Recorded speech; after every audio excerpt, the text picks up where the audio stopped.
mind control freaks. 4 master manipulators, each with their own method of controlling other people.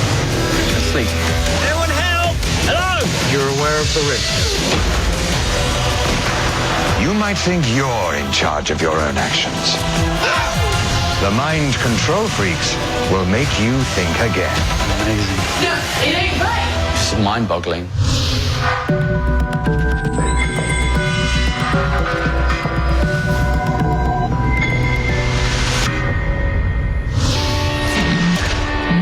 Welcome to the show. I hope your mind is hungry for new experiences.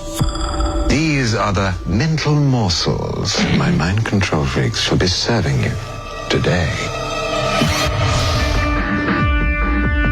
Liv makes a big, strong man go weak at the knees. 1.5 kilos. You think you can do this? What do you think's happening? Pete gets a faceful from a have-a-go hero. And Alex tries to sell a line of some killer clothes. See, there's a guy wearing it. Right? It's like, could a murderer wear this? Yes. You'll recall the biblical story of Samson. His great strength was taken away when his hair was cut by the temptress Delilah. I have a temptress of my own who can bring low the mightiest of men. And she doesn't even need to touch him to do it.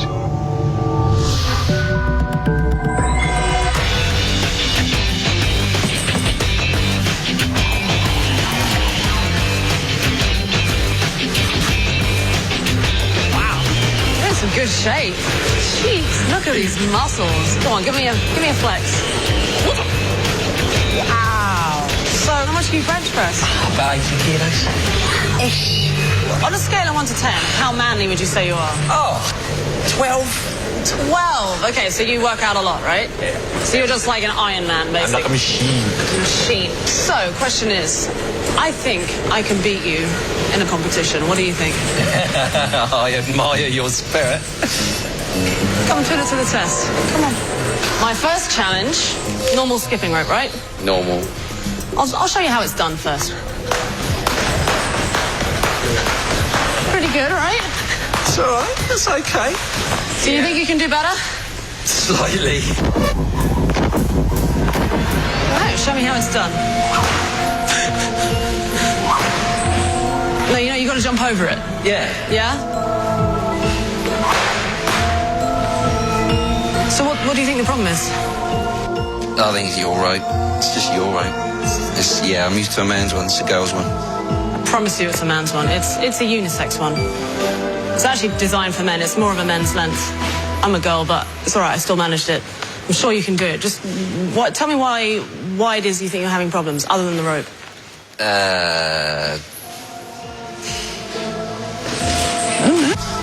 never seen anyone more mal-coordinated. It's unbelievable. Look at him. He doesn't even... He's like looking at it like he's holding a worm. What's going through your mind? I can get it under. And then what happens? I don't know. You just forgotten how to skip? Yeah. Clearly he's done this before. He's done a lot of working out. I imagine he has more coordination than whatever the hell this creature is behind me. Very, very confused. All right, well, I think we've let him embarrass himself enough. Let's go in and try some weight. All right, Adam. So let's do the real manly stuff. You lift, right? Yeah. You're very strong. You see these little weights over here? Yep. Oh. Seems easy, right? 1.5 kilos. You think you can do this? I could probably manage. Yeah? All right. Come here.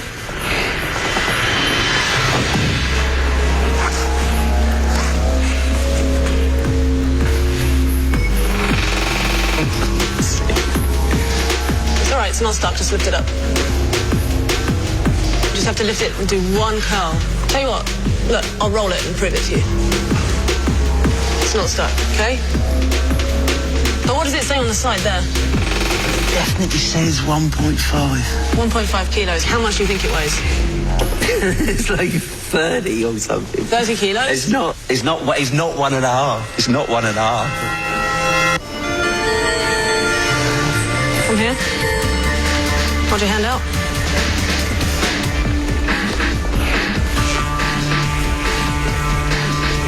What's the matter? You in pain? Does it hurt? Take a breather. I don't want you to pass out or anything. I'll take it. Got it. Oh. When I lift it up, it's a small weight, but for him, it's unimaginably heavy. He looks so confused. You've got one last chance to redeem yourself. I've won these first 2 challenges, but don't worry. Like I said, you know, I'm a tough girl. I'm a bit of a superhero. Yeah. Don't worry about it. So you reckon you could beat me at this? Yes. I mean, I'm going to give it my best shot. I'm going to hit it as hard as I can. That's pretty good. It's all right. That is pretty good. That's You all can right. beat it. I wouldn't want to be on the receiving end. So 730 you've got to beat.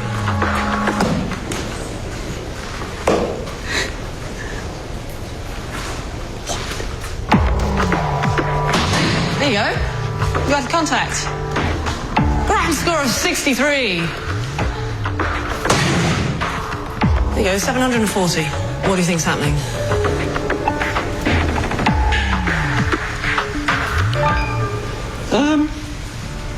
Show me how it's done.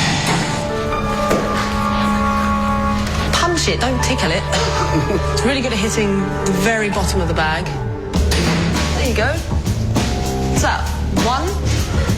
Oh, we managed to get a 1. I didn't even know that was possible. Good job. It's a little frustrated with me right now.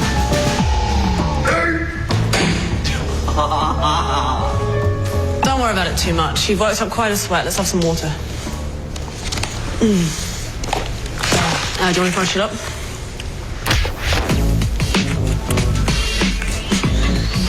Squeeze it. Look, it's a polystyrene cup. Yep, polystyrene. Can you explain what's happening?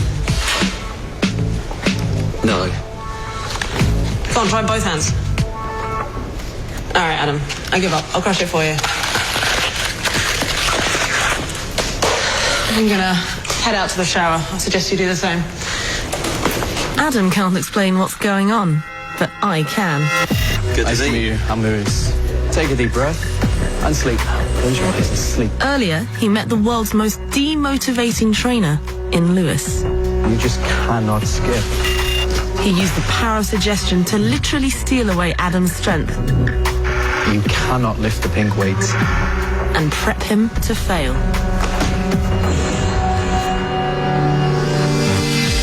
It's incredibly embarrassing to lose against Liv because she's like, oh, I can lift this weight. You can lift it, can't you? And then he's like, no, I can't. No, I can't. I'll take it. It's horrible. It's being beaten by a girl. I'll crush it for you. My 4-year-old son could crush a polystyrene cup, but I think he could probably beat me in an arm wrestle. Today he could beat me in an arm wrestle.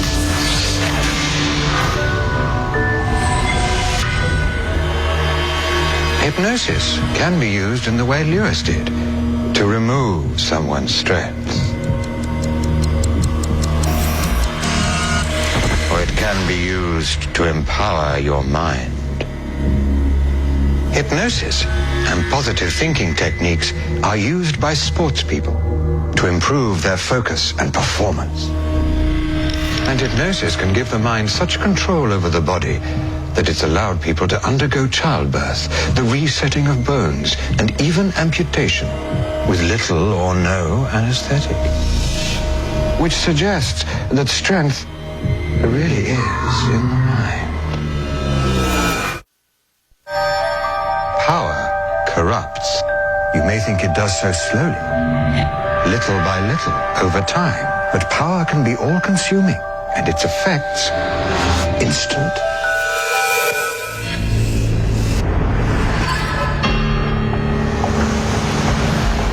I'm posing as a security guard, and Pete is posing as my prisoner.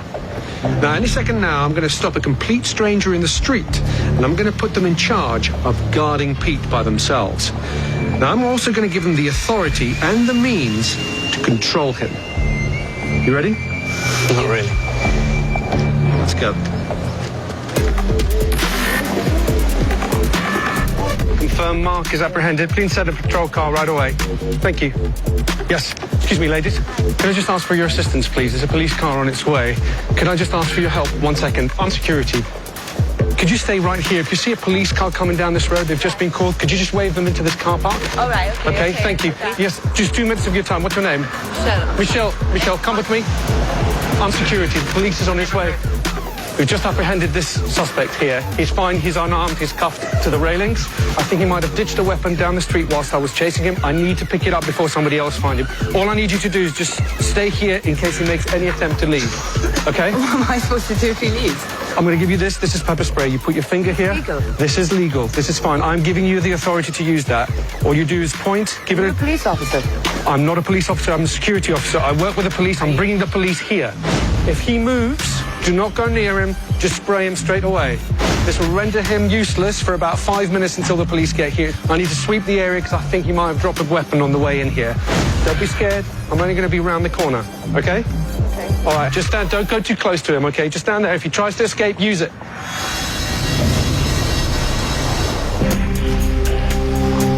As everyone knows, pepper spray is a painful, immobilizing liquid that causes agony to the recipient.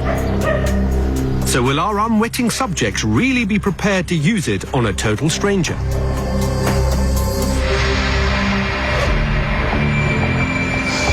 Oh, it's a bad day, isn't it? Bad day. You local? Yes, kind of.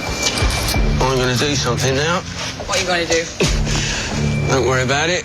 You're going to leave, are you? Yep. I will spray this. I'm not lying to you. I will spray this. It might be No, the you only won't. opportunity You I'll won't. ever get. Look, I don't want to touch you. Well, don't then. All right, I don't want to touch you. All right, okay? well, I will don't. spray you. I will spray you if you do that again, okay? They all carry the same cuffs. Yeah, I can't let you go. No, you're all right. It's none of your business, really, is it? Eh? I'll leave it alone, man. This is... All right, mate.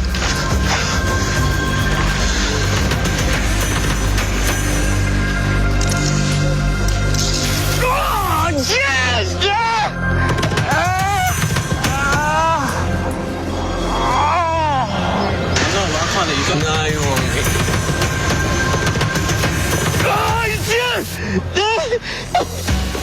I can get out of these in about 15 seconds.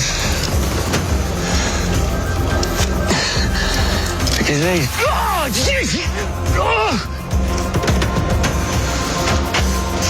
Get back.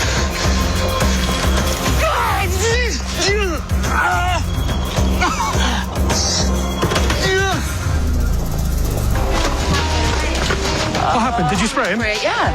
He's got to be okay, yeah? Okay. No, you'll be fine. I can tell you didn't actually spray him. This is water. Pete is all right. All right, yeah, all right. He's all right. Oh, my God. He's, Please, I'm so sorry. that was water. Phew. Ordinarily, these people might never dream of inflicting pain on a stranger with something like pepper spray. But because someone gave them authority, they barely thought twice about blasting Pete full on in the face. Yes, yes! I suddenly felt like he was my responsibility towards the end, and that if he got away, all of these police officers and security were going to be wondering, you had the pepper spray in your hand, why didn't you just use it? This is a serious criminal. I will spray this. I'm not lying to you. I will spray this. So I felt pressure, actually. It's hard to explain. If it was someone in a uniform, I probably wouldn't even use the stuff. I would have just took the guy down normally. I suppose because he was in a uniform and he said, you got my permission to use it, my brain went to use it. I sprayed him because he tried to free himself. And also, I thought the right that I could because I was authorized by someone that looked legit. I thought I was in control, to be honest. So what's extraordinary is we've just finished the day and every single person we approached sprayed Pete in the face with what they thought was pepper spray. I'm shocked. I'm actually quite shocked at how easily people take instruction. Look at me. That's the only thing that says security right here. You're a police officer. I'm not a police officer, I'm a security officer. I work with the police, I'm bringing the police here. Everything else is things that you can buy or make yourself at home, okay? There's nothing on me that's official. And yet I was able to stop someone. Can you please come with me, sir? I need your help right now. Give them what's potentially quite a harmful thing and tell them that they have my authority and my permission to use it on someone they've never met, someone they've never seen. And what happens is they just comply with whatever it is you want them to do.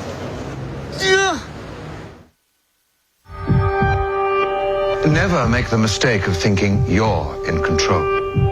Only I am. To prove it, I'm going to demonstrate how a suggestion, a mere idea, can control people so effectively that they feel fear, disgust, revulsion, just by trying on an item of clothing.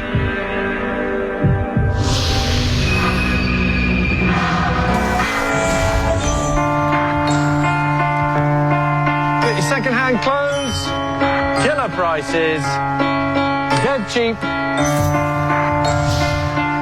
Hi, can I borrow you for a second? Yeah, okay. Do you buy second-hand clothes at all? Yeah, all the time. You do? Yeah. Brilliant. Would I be able to get you guys to try one or two things on? Yeah, I can do. Yeah? Why not? Something like this, for example. It's washed, it's clean, looks brand new. I'll put this on for you.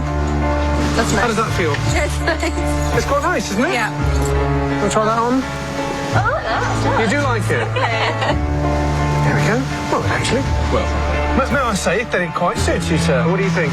Yeah, it's nice. Most people wouldn't really even try our stuff on. The second-hand stuff. Why?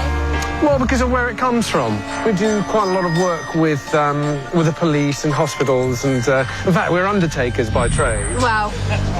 So Okay. these are clothes that come off people who've died in those clothes. We're undertakers, and most of the clothes are the... Oh. That's weird. Why? Why didn't you tell me this before? Because most people, when you tell them in the beginning, they won't even try it on. These are stuff that...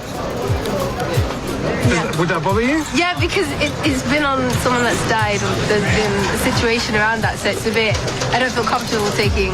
But most vintage stuff would have belonged to somebody who's passed away, and it is Maybe all not clean. in the clothes, though. It's a bit unnerving, like, to think someone had actually passed and then you're going to wear it and then buy it for a cheap price as well. It's kind of unsettling. There's, I guess, a power in items, I suppose. Okay, so we've tried a few people now, and they generally feel uncomfortable when they realise that the clothes that they're wearing belong to dead people. So I'm going to ramp it up now and find out how people will be when they realise that the clothes they're wearing belong to criminals. We get most of our undertaking businesses for the criminally insane and people who've been convicted of life sentences. That's where you get your clothes from? Yeah, so that belongs. That belonged to somebody who was. Well, that's a whole nother bag of game, there, because it's like the energy in this. It's like, did a murderer wear this? Yes. What, did he stab a woman in the head with this? You know, it's like, and I want to wear this? I don't think so. I'm not. Energy, you know, energy. This thing carry energy of a murderer. You think so? Yeah, absolutely. Well, I can tell you how. Dude, if this thing was being worn by a man that just totally thrashed a woman to death, this thing saw that and witnessed it. And... You'll notice I didn't provide any details of the murderer's supposed crimes. What, did he stab a woman in the head with this? You know, it's like, and I want to wear this? I don't think so. But the effect is so strong, it made the wearer's imagination run away with him and supply information that was never mentioned. See, there's the guy wearing it, and there's a jacket that goes with it. It came off this young chap here yesterday. I've got to be honest with where the clothes come from, so I think that's just too much information. Yeah, I think so. Yeah, because I was quite interested in this top, but I'm not so sure now. Because it comes from someone who might have murdered somebody. I must admit, it does make me feel a little bit queasy. And he died in prison, and this is what he was in. Wonderful. It does freak me out a bit, that. Well, it's a nice top, though, but I've gone right off it now, to be honest with you. I'm sorry to hear about that. Yeah. I don't want anything to do with a murderer. I don't want to wear his clothes. A murderer is evil. It's like, I don't want to wear an evil person's clothes. You know? Why would I? The idea that objects can somehow carry the taint of their previous owners is an irrational phenomenon called the contagion effect. These clothes are just a jumble of fibers arranged in a particular way. They're clean, they don't smell, and they have no stains. If I told people they belonged to a famous dead person, their desirability and value would soar. But once I told people they came from a dead body of an average Joe, they took on a powerful negative association. When I push the boundaries and tell people that they might have belonged to murderers and people who've done very horrible things, then we've hardly got anybody willing to wear them, let alone take them. Of course, not everyone is so superstitious. This scarf was actually used by a notorious strangler around London to murder people. He used it to murder people? Yeah. So I'm potentially got the aura of a killer. And what that person did with the scarf doesn't bother you? Nah. No? I've got no morals. When it comes to nice clothes, I'm an addict, really. Perfect. You may think you'd never fall prey to such irrational nonsense. But imagine this. Instead of wearing a murderer's clothes, you wake up in hospital after a serious car crash, only to discover that your life has been saved by a heart transplant from a killer. Would you fear taking on the characteristics of the donor? Studies show that 34% of male heart recipients feel they have acquired some of the personality traits of their organ donor. There are several documented cases of people changing their taste in food, what they enjoy reading, and even their leisure activities after a transplant. Is this the body working on the mind, or the mind working on the body? Perhaps I'll try and find out. That's everything from the Mind Control Freaks. I'll be seeing you, possibly sooner than you think.